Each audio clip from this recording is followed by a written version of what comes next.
வாரான் ஏன் ஆடலுங்க இருப்பாரா ஏன் கரும்பு கழிப்பாரா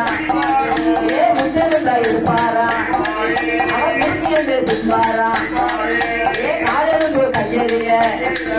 ஏன் கையெழும்பு வயறிய அவன் மண்டபத்தை இருப்பாரா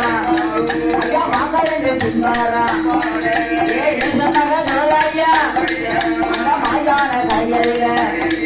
அவன் கொடலாவ புரிந்து வாரா ஒளி மாலே